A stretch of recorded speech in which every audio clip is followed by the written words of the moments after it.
தேவையற்ற பண விரயங்கள் செய்யக்கூடாது, தேவையற்ற வம்பு வழக்கில் போய் மாட்டிக்கூடாது, ஸ்கேம்ஸ் அது மாதிரி விஷயங்கள் கவனமாக இருக்கணும். பேராசை பெரு நஷ்டம்ங்கிறது கடகராசிக்காரங்க இந்த தருணத்தில் நல்லா ஞாபகம் வைத்துக்கணும் அப்படிங்கிறது நான் கேட்டுக்கொள்கிறேன். ராஜோகாதிபதி செவ்வாய் பார்த்தீங்கன்னா 4ஆம் இடத்துலையே இருந்து தொழில் ரீதியாக நல்ல முன்னேற்றங்கள், வேலையில் முன்னேற்றங்கள், நமக்கு வேணுங்கிற விஷயத்தை நல்லா செயல்படுத்தக்கூடிய ஒரு அமைப்பு எல்லாமே கொடுத்து கொண்டிருக்கிறார். குரோத் ஆன விஷயத்துக்கும் முக்கியமான விஷயத்துக்கு மட்டும்தான் பணம் செலவு பண்ணுமே ஒழிய, பணம் இருக்குன்ட்டு நிறைய செலவு பண்ணிட்டோம்னா பிற்காலத்தில் அதை அடைப்பதற்கும் அதை வந்து ஒரு சில பண்ணுவதற்கும் சில சிரமங்கள் ஆகிவிடும் என்பதை நீங்கள் தெரிந்து கொள்ள வேண்டும்.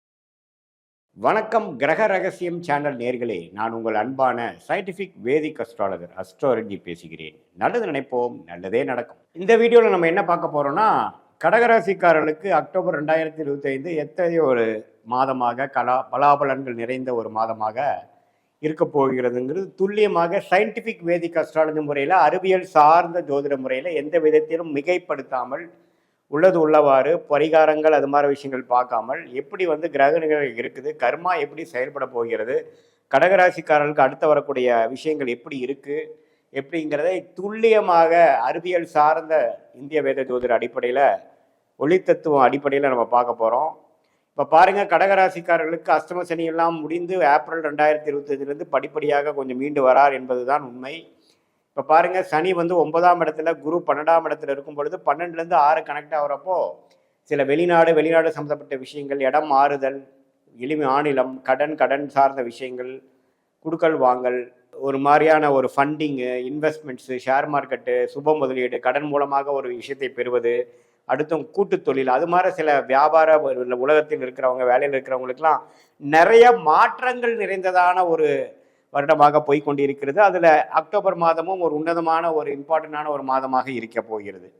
ஏன்னு பார்த்தீங்கன்னா, ராகு 8ஆம் இடத்திலும், கேது வந்து 2ஆம் இடத்திலும் இருந்து ராகு குருவின் பார்வை பெறும் பொழுது 8ஆம் இடத்து ராகு வந்து நிறைய பேர்த்துக்கு கடகராசிக்காரர்களுக்கு ராகு திசை நடக்கிறவங்க, குரு திசை நடக்கிறவங்களாம் பார்த்தீங்கன்னா தள்ளி போகிறது, இடம் மாறுதல், வீடு மாறுதல், வேலை மாறுதல், தொழில் ரீதியான விஷயத்துக்காக கொஞ்சம் அடுத்த சர்க்கிள் போய் தொழில் பண்ணுறது, இம்போர்ட் எக்ஸ்போர்ட் கொஞ்சம் எக்ஸ்பேன்ஷன் பண்ணுறது, ஒரு அபிவிருத்திக்காக கடன்பட்டு ஒரு ஓடி அக்கௌண்ட் மாதிரி பண்ணி நம்ம வந்து டெவலப் ஆகுறதுங்கிற மாதிரி பல மாற்றங்களும் உயர்வுகளும் எக்ஸ்பேன்ஷனும் டெவலப்மெண்ட் நிறைந்த ஒரு காலகட்டமாக கடக ராசிக்காரருக்கு உண்டு. அதே மாதிரி மாணவர்கள் பார்த்தீங்கன்னா, ஒரு ஸ்கூல் விட்டு இன்னொரு ஸ்கூல் மாறுறது, மேல் படிப்புக்காக வேற வெளிமாநிலம் போகிறது, வெளிநாடு போகிறது, விசா எதிர்பார்க்குறவங்களுக்குலாம் விசா கிடைத்து போகுது, அது மாதிரி சில விஷயங்கள், உயர் படிப்பு, பிஹெச்டி அது மாதிரி படிப்புகள்லாம் தேர்ந்தெடுக்கிறதுங்கிற மாதிரி ஒரு நல்ல அமைப்பு கடந்த 2 வருஷமாக அஷ்டம சனியில் பாதிக்கப்பட்ட கடகராசிக்கு நல்லாவே சில விஷயங்கள், திட்டங்கள் தீட்டி செயல்படக்கூடிய விஷயத்தில் எல்லா வயதினராகிய கடகராசிக்காரர்களுக்கும்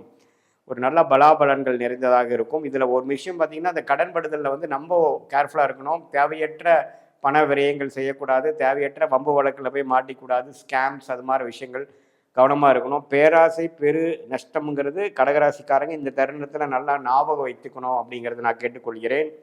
அதே சமயத்தில் ராகு கேதுகள் வந்து 8-2 இருந்தாலும் குரு பார்வை இருக்கிறதுனால சில முதலீடுகள் நல்ல லாபம் வரும். ஷேர் மார்க்கெட்டில் இருக்கிறவங்களுக்கெல்லாம் கொஞ்சம் லாபம் வரும். கொஞ்சம் பதட்டம் இல்லாமல் பொறுமையாக செயல்பட்டால் நல்ல பலன்கள் உண்டு என்பதை நீங்கள் தெரிந்து கொள்ள வேண்டும். கொஞ்சம் நல்ல வாய்ப்புகள், அந்நியர் மூலமாக நல்ல பெனிஃபிட்ஸு, காதல் திருமணம் நடக்கக்கூடிய அமைப்புகள், இது எல்லாமே ஓரளவுக்கு நல்லா வரக்கூடிய அமைப்பு வந்து கடகராசிக்காரர்களுக்கு எவ்வளோ தூரம் வந்து கடந்த 2 வருஷமாக பாதிக்கப்பட்டாரோ அவங்களாம் மீண்டு வந்து இடம் சார்ந்த விஷயங்கள், தொழில் சார்ந்த விஷயங்கள், வேலை மாற்றங்கள்லாம் வந்து படிப்படியாக வந்து நல்ல பெனிஃபிட்ஸ் கொடுக்கக்கூடிய அமைப்பு. மற்றவங்களுடைய பணம் நமக்கு கிடைக்கிறது, கைமாத்த பணம் வர்றது, கடன் வாங்கி நம்மளுடைய தொழிலை மேம்பட்டுக்கிறது, அந்த கடன் மொல்ல கொடுத்தா போதுங்கிற மாதிரி ஒரு நல்ல ஒரு அபிவிருத்தி செய்யக்கூடிய அமைப்பு வந்து தொழில் செய்கிறவர்களுக்கு மற்றவங்களுக்கு எல்லாமே கிடைக்கக்கூடிய அமைப்பாக இருக்கிறது.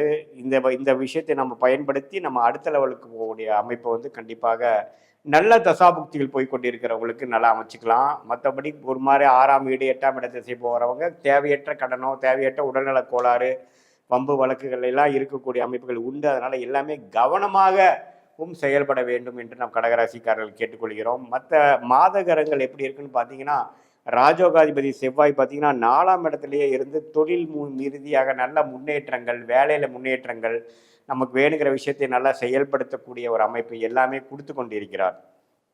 அதே சமயத்தில் 5ஆம் இடத்துலையும் வந்து மாத கடைசியில் போகிறது வந்து தவறு இல்லை. ஸோ இன்னுமே இடம் சார்ந்த விஷயங்கள், வீடு சார்ந்த விஷயங்கள், ரியல் எஸ்டேட், மெடிக்கல் அது மாதிரி துறையில் இருக்கிறவங்களுக்கெல்லாம் நல்ல உயர்வை கொடுக்கக்கூடிய அமைப்பு வந்து கடகராசிக்காரர்களுக்கு நல்லாவே இருக்குது. ஸோ குருவின் பார்வை 4ஆம் இடத்திலும் 6ஆம் இடத்திலும் 8ஆம் இடத்துல இருப்பது பார்த்தீங்கன்னா தாயார், இடம், வீடு, வண்டி, வாகனத்துவை வந்து நல்லாவே வசதி படுத்திக்கக்கூடிய அமைப்பு, அடுத்த லெவல் ஆஃப் டெவலப்மெண்ட் கொண்டு கூடிய அமைப்புகள் வந்து இல்லத்தரசிகளாக இருந்தாலும் சரி, மாணவர்களாக இருந்தாலும் சரி, அவங்களுக்கு வேணுங்கிற படிப்புக்கு வேணுங்கிற சில விஷயங்கள் செய்து கொள்ளலாம். அதே சமயத்தில் நடுத்தர வயதினர், தொழிலில் இருக்கிறவங்க, வியாபாரத்தில் இருக்கிறவங்க, ஒரு மிடில் மேனேஜ்மெண்ட் இருக்கிறவங்களுக்கெல்லாம் நல்ல ஒரு மாற்றத்தை கொடுக்கக்கூடிய ஒரு கிரக அமைப்பு வந்து செவ்வாய் இருக்குது. புதனும் பார்த்தீங்கன்னா 4ஆம் இடத்துக்கு வந்து படிக்கக்கூடிய அமைப்புகள்லாம் மாதத்தின் செகண்ட் வீக்லேருந்து நல்லாவே மாணவர்கள் நல்லா படிக்கக்கூடிய அமைப்பு. இதுவரை கொஞ்சம் டிஸ்ட்ராக்ஷனாக இருந்தவங்களுக்குலாம் ஒரு கிளாரிட்டி கிடைக்கக்கூடிய அமைப்பு. என்ன பண்ணணும், எந்த கோர்ஸ் பண்ணணும், எதில் படிக்கணும், எந்த துறையில் போகலாங்கிறதுக்கெலாம் குருவின் பார்வை பெற்று நல்லாவே ஒரு கிளாரிட்டி கிடைக்கக்கூடிய அமைப்புலாம் இருக்குது. அதே சமயத்தில் வெளிநாடு போகணும், வெளிநாடு ட்ரை பண்ணுறவங்களுக்கெல்லாம் நல்ல அமைப்பை கொடுக்கக்கூடிய அமைப்பு கடகராசிக்காரர்களுக்கு கண்டிப்பாக உண்டு. சுக்கிரனும் பார்த்தீங்கன்னா 3ஆம் இடத்துல வந்து நீச்சமாக போனாலும் 9ஆம் இடங்கிற பாக்கியஸ்தானத்தை பார்த்து சில பாக்கியங்களை கொடுக்குறார். தவறுகள் இல்லை. இந்த நேரத்தில் பார்த்தீங்கன்னா நம்ம பண விஷயத்தில் கேர்ஃபுல்லாக இருக்கணும். குரோத் ஆன விஷயத்துக்கும் முக்கியமான விஷயத்துக்கு மட்டும்தான் பணம் செலவு பண்ணுமே ஒழிய, பணம் இருக்குன்ட்டு நிறையா செலவு பண்ணிட்டோம்னா பிற்காலத்தில் அதை அடைப்பதற்கும் அதை வந்து ஒரு சில பண்ணுவதற்கும் சில சிரமங்கள் ஆகிவிடும் என்பதை நீங்கள் தெரிந்து கொள்ள வேண்டும். ஸோ இப்படி இருக்கும் பொழுது கடகராசிக்காரர்களுக்கு வந்து இது ஒரு பொதுவான பலன்களில் வந்து இடம் சார்ந்த விஷயங்கள், தொழில் சார்ந்த விஷயங்கள், வேலை, நல்ல மாற்றங்கள், நல்ல இடமாற்றங்கள், நல்ல உத்வேகமான ஒரு சில சேஞ்சஸ்லாம் கிடைக்கக்கூடிய விஷயம், பண விஷயத்தில் நல்ல ஒரு அமைப்பு, அதெல்லாம் கிடைக்கக்கூடிய அமைப்புகளிலிருந்து சரியான உபயோகம் பண்ணி வாழ்க்கையில் அடுத்த கட்ட நடவடிக்கை போகக்கூடிய அமைப்புகள் வந்து இருக்குது. இது வந்து ஒரு பொதுவான பலனை தவிர உங்கள் ஜென்ம ஜாதகத்தில் நீங்கள் எந்த தேதியில் பிறந்தீங்க, எந்த நேரத்தில் பிறந்தீங்க, எந்த ஊரில் பிறந்தீங்க வச்சு உங்கள் ஜென்ம ஜாதகத்தை போட்டு அதில் வரக்கூடிய ஜாதகத்தில் இப்போ என்ன தசா புக்தியில் போய் கொண்டு இருக்குது, தசையை டிவைட் பண்ணால் புக்தி, புக்தியை டிவைட் பண்ணால் அந்தரம்லாம் பார்த்து உங்களுக்கு வந்து இப்போ போயிட்டுருக்கிற அந்த இந்திய வேத ஜோதிடம், சயின்டிஃபிக் வேதிக் அஸ்ட்ராலஜி முறையில் எப்படி போயிட்டுருக்கு, என்ன ஆதிபத்தியங்கள் செயல்படுகிறது, அடுத்து வரக்கூடிய 6 மாதங்கள், அடுத்து வரக்கூடிய 3 மாதங்கள் எப்படி இருக்குதுங்கிறது நாம் இப்போ பேசின ஆண்டு கிரகத்தின் சஞ்சாரங்கள், மாத கிரகத்தின் சஞ்சாரங்கள்லாம் ஒருங்கிணைத்து பார்க்கும் பொழுது இன்னுமே துல்லியமான முடிவுகளை நாம் எடுத்து அடுத்து வரக்கூடிய 6 மாதங்கள் 3 மாதங்களில்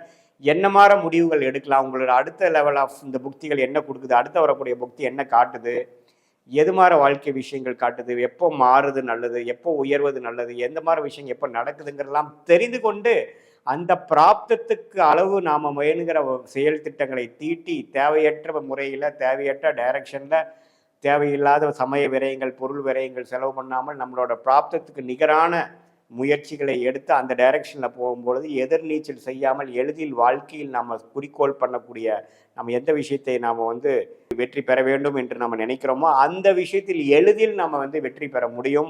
நம்ம பிராப்தங்கள் எப்படிங்கிறது துல்லியமான முறையில் பரிகாரங்கள் அது மாதிரி விஷயத்தில் போய் குழப்பிக்காமல் சயின்டிஃபிக் வேதிக் அஸ்ட்ராலஜி முறையில் பார்த்து வாழ்க்கையில் வெற்றி பெற முடியும் என்று நான் சொல்லிக்கொள்கிறேன். நாம் இப்போ பார்த்தது பார்த்திங்கன்னா ஒரு பொதுவான ஆண்டு கிரகத்தின் சஞ்சாரம் மூலமாகவும் மாத கிரகத்தின் சஞ்சாரம் மூலமாகவும் கடகராசிக்காரர்களுக்கு அக்டோபர் மாதம் எப்படி இருக்குங்கிற ஒரு பொதுவான விஷயமே தவிர உங்களுடைய ஜென்ம ஜாதகத்தை ஒப்பிட்டு பார்க்கும் பொழுது நம்ம இன்னுமே துல்லியமான பலன்கள் எடுக்க முடியும் என்பதை கேட்டுக்கொள்கிறேன். மீண்டும் மற்றொரு காணொலியில் சந்திப்போம். நன்றி, வணக்கம்.